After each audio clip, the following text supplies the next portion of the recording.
Let's see how to fix this missing DLL problem in just 3 steps.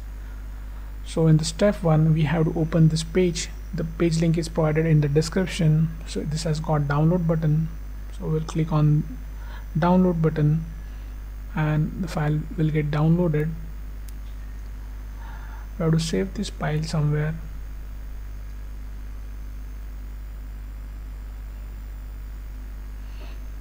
Now we'll open the file.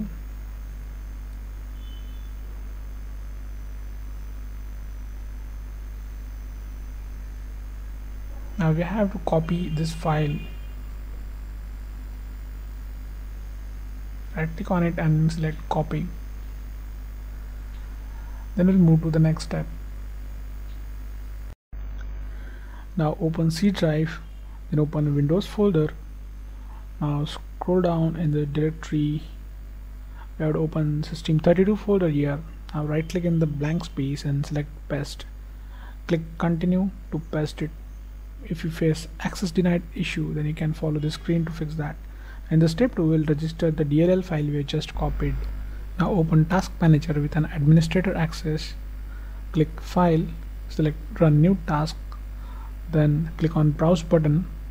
Now open C drive again, open Windows folder, now open System32 folder. Now in the list, we have to select this file,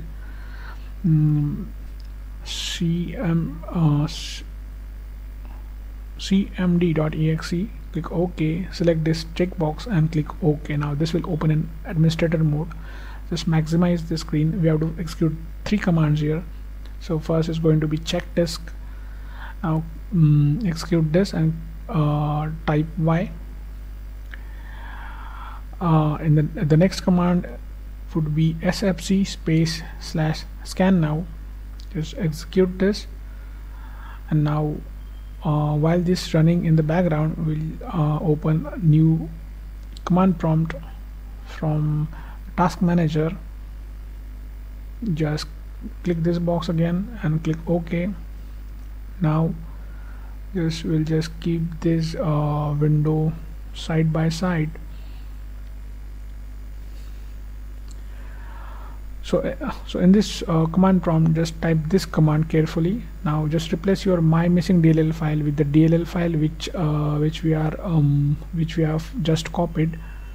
Execute it. Now wait this verification completes. Now after everything is done, click Start menu and restart it. So before you restart, just hit like the video.